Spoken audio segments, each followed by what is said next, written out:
I've had the Airpods Maxes in silver for a little while now, and I've been using these as my daily driver, but with them costing £549, I'm going to tell you what Apple has got right and what Apple has got very wrong. Hello everyone, my name's Mike, and here at Tech Car Moon we uncover tech at home and in video, so hit that subscribe button if you want to see more. But today I'm going to talk about the Airpods Maxes, and my impressions have changed the more I've got to use it, good and bad. So let's start off with the build. These are built extremely well, and unfortunately to its downfall, it's machined out of a single piece of aluminium on each ear cup, with some cutouts for the microphones that these things have.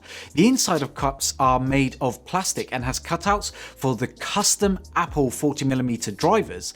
The band is a stainless steel frame which is wrapped in this soft touch material. The band is super flexible but stiff at the same time, and the top of it has this sort of mesh layer that is very light and is something very unique that I haven't seen before. In the hands, the Airpods Maxes feel very premium, but they also made it feel very heavy as well, weighing at 385 grams or 13.6 ounces. These are more than 100 grams heavier than the competing headphones out there. One thing that I did notice is that the sides kept hitting whenever I pulled them out of the case, and the fact that they're made out of aluminium means they're gonna scratch quite a bit over time if you keep doing this. Also, the weight of these made it more suited to sort of listening and sitting, as they did slightly come off as I was sort of walking down the stairs or even doing a light jog just to get across the street, for example. I could literally feel these things shifting off of my head if I didn't keep my head still.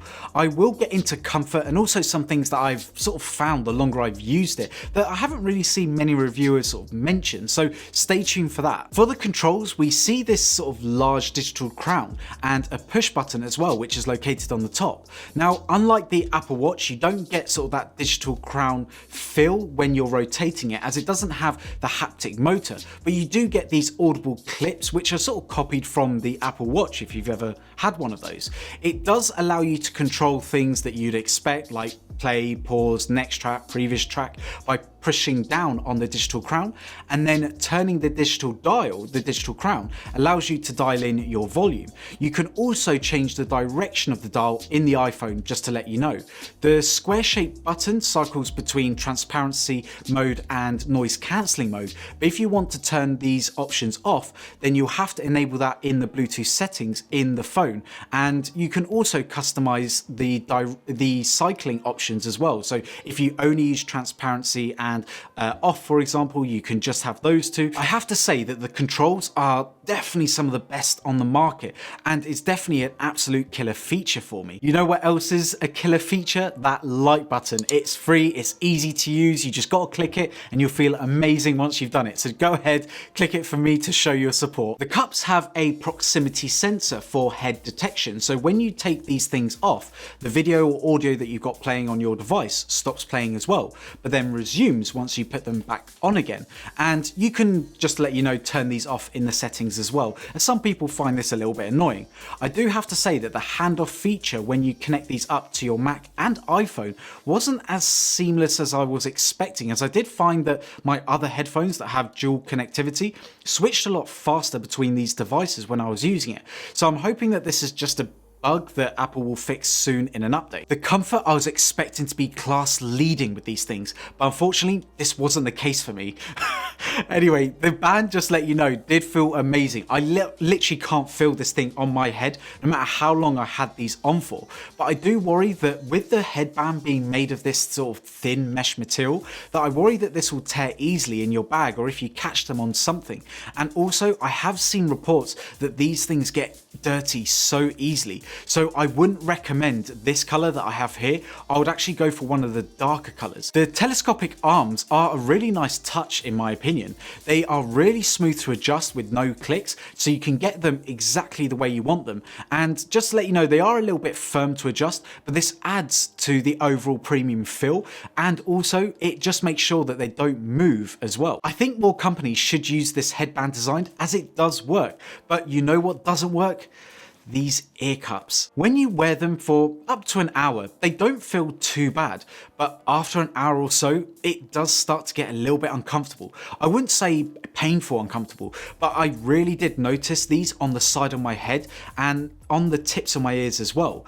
And it does get worse if you wear glasses. I mean, I have some blue light blocking glasses that I wear quite often, and after about an hour with these on, the headphones almost felt too uncomfortable for me to keep wearing them. The issue I think is twofold. Firstly is the weight of the cups. They're just too noticeable. I think that if they had about 30 grams less on each of these cups, I think it would genuinely solve the issue.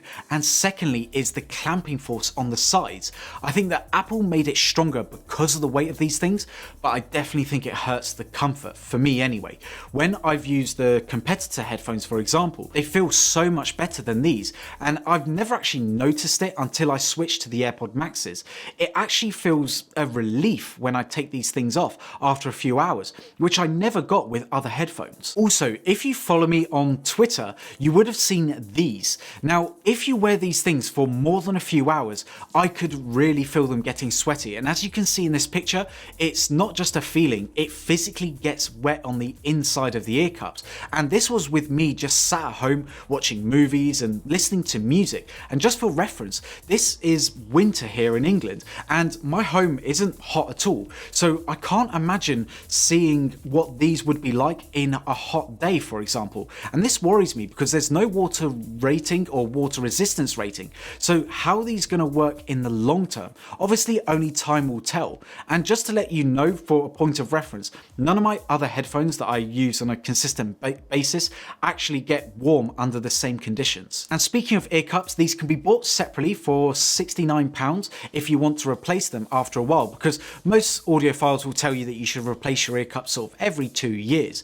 And most people will probably switch them out just to try out different colours. But in my opinion, I think that these are actually a little bit overpriced, especially when you look at sort of the competition and replacement ear cups from other companies. But as we know, this is Apple, there's obviously going to be a premium for these. Now, I do really like how the cups are replaceable with magnets, as this makes it so much easier than other headphones to replace.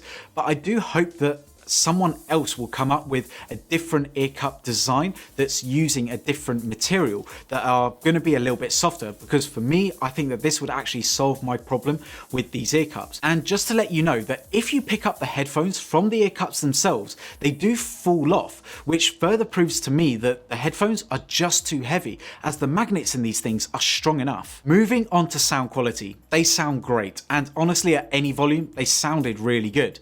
They aren't flat or studio grade, so obviously don't go ditching your pro headphones for these, but they do sound better in my opinion than the Sony XM4s, as well as pretty much most other consumer grade ANC headphones that I've tried.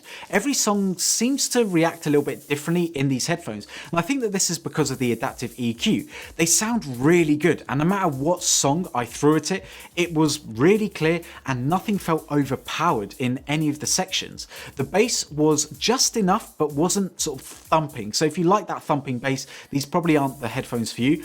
But the highs were nice and crisp, but not too crisp where it felt uncomfortable listening to for hours and hours. I have to say that the clarity overall is really good, but I do feel like it's more software driven, like it's run through a compressor or something, which some people may like, but for me, it doesn't feel like it's working all from the drivers. I feel like it's doing a lot of compute audio to really get that sound, if that makes sense. These headphones do get loud, but not super loud like my Drop Panda headphones. I mean, those are the gold standard when it comes to audio quality and loudness for only $399. The issue I have with the Airpods Maxes is the adaptive EQ, as you can't turn this feature off, which means that for me, I can't use this for accurate sound editing for my YouTube videos or listening to content the way that the director intended. Also, just to let you know, the latency is just enough that I can't use it for timeline editing either. Now, if you wire these, the latency does drop by around 90%, which is really good, but you have to use Apple's cable, which has the built-in DAC. You can't just use a normal lightning to 3.5mm jack. It's a little bit weird that the DAC isn't actually built into these headphones. Just to let you know that you do get a little bit of audio bleed to the outside if you go over about 75% volume. So keep that in mind when you're listening to these in public. Now, there are secret settings to these headphones if you go into the settings app on your iPhone, then access accessibility, then scroll down to audio/visual, then headphone accommodations. If you turn this on, you can customize the headphones a bit more, and this is where I found some issues.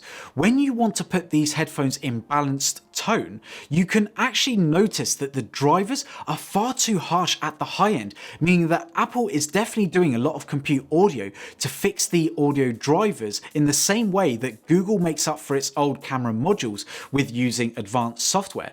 This might explain why you can't use these passively, as you really need the software to make these things sound good. Spatial audio is a really cool feature on these things, but for me, it's a little bit half-baked. Not in terms of the technology, but in terms of the devices that it's capable with, as well as the apps. Most of the content that I watch doesn't support this feature, such as YouTube, Netflix, and Prime Video. And on things like Disney Plus and Apple TV Plus, they work really well, but it just sucks that it doesn't work on my Apple TV box, nor on any of my Macs. So unless if you watch this type of content on your iPad and iPhone a lot, then it's not enough of a key selling point for me to just say to you, go grab these headphones for spatial audio. I made a separate video to show NC performance in different environments, so you can just watch that to see what to expect. But the NC performance is some of the best that I've heard. It doesn't cancel out every external sound, but it does cut out around 90% of almost every kind of sound. And when it comes to voices, I would say it's around 80%, but this is the same performance as I would say that you would expect from Sony's and Bose, for example. But in my opinion, I think that Sony's implementation of noise cancelling is a little bit better. Now, when it comes to transparency mode, it is by far the best I've ever heard, as honestly, it sounds so natural, especially with voices. And by the way, here's a clip of the NC performance, but go ahead and check out the full video if you want to see the full performance test of that.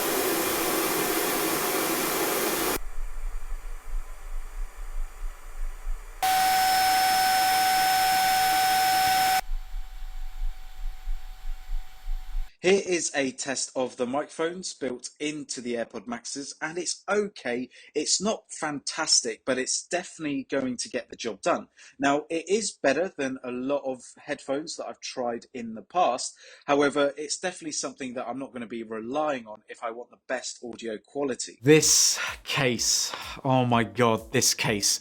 This is a sleeve at best. There are three problems I have with it. The first one is the fact that they don't really protect the headphones. Yes, it covers the soft aluminium cups on the sides, which aren't as durable as the plastic that you find in most of the headphones for everyday carry, but it does leave some of it exposed, as well as the headband and the telescopic arms. For travel, if you just chuck these headphones with this sleeve in your bag, I just worry that you're just going to beat up your headphones if you don't baby them, and there are some reports that this is the case. They also don't fold up, which makes it even worse, and I hate comparing them against the Sony XM4s, but honestly, those headphones are awesome for travel. The Airpods Maxes just takes up more room with less protection in comparison.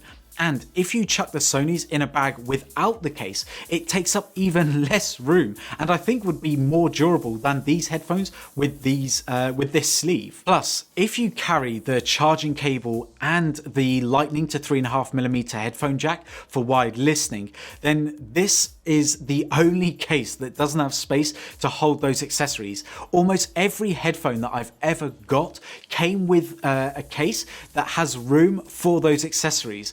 I just can't believe that this doesn't. There's literally no way of doing it. And lastly, to put these Airpods Maxes into that ultra power saving mode, you have to use the case. And people were so confused by how this power saving mode worked that Apple actually made a post to clear this up. Now, it doesn't look like they have this sort of 2-hour power save mode if you left it overnight or whatever people were talking about, but basically I'll leave a link down in the description below to the post from Apple. But basically, to get these into low power mode, you have to just take them off and leave them stationary for 5 minutes.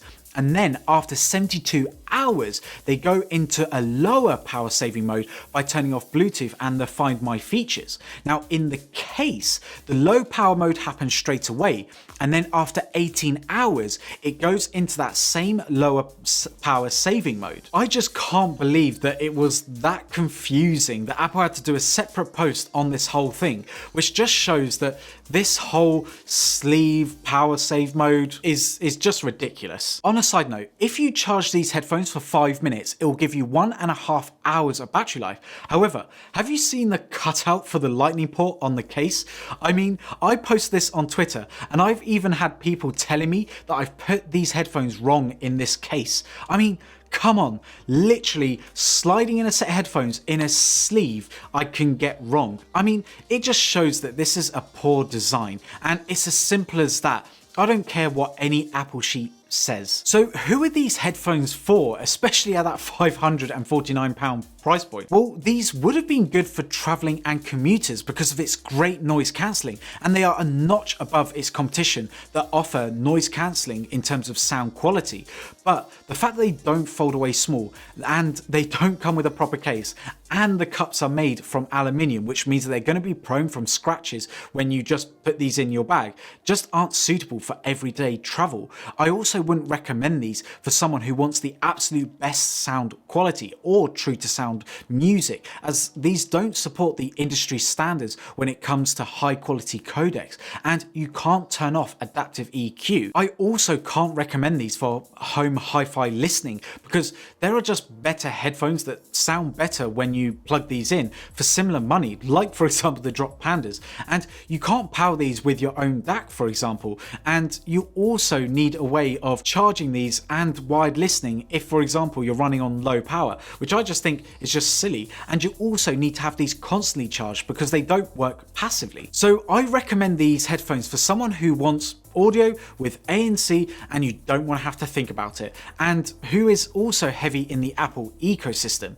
I say this because anything that I threw at these headphones sounded great and I didn't have to think about them. I just popped them on and they sounded good, and the ease of use is really nice as well, and the controls, honestly, I think in my opinion are actually class leading. Having touch controls can be a pain if you're wearing gloves, so having physical buttons is definitely the way to go. And if you can get around the portability side of things, the NC performance is really good. Like I said, I would say is almost on par with the XM4s, but you get noticeably better audio in my opinion, and obviously much better than the AirPod Pros if you were carrying around those for travel. The headphones are expensive, don't get me wrong, but Apple sees the spatial audio, the easy pairing, the easy switching, the premium build materials, as well as the audio sharing as part of the value that you're getting out of these headphones. These are better built and feel more premium than their competitors, and because of this, unfortunately, it does actually cost in terms of comfort in my eyes.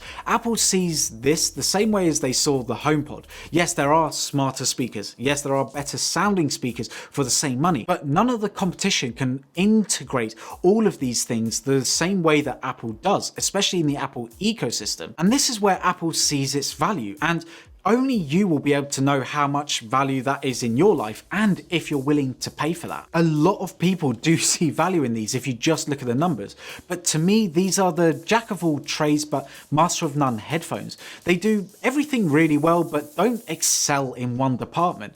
There are headphones that do compete in different aspects of these headphones, but this has it all in one package, and for the average Apple user who doesn't want dedicated pairs of headphones for different situations, these are going to be the headphones that you can just grab and it will do fine in almost any situation. I think that the general consumer that may be used to saying that Beats are great headphones and that they're almost the go-to headphones that those customers grab for, and may even own, let's say, a set of Beats Studio 3s which cost £300 but are looking to, let's say, upgrade their headphones, these are the headphones that they're probably going to gravitate towards. I think that those customers are going to absolutely love the Airpods Maxes, and when I asked my non-tech friends which companies you think are the best for headphones, all of them said Apple or Beats, which just shows how Apple has sort of dominated the audio market. So you can imagine that when people bought, let's say, the Beats Studio 3s, yes, you can get much better headphones for £300, much better sounding headphones, much better ANC performance,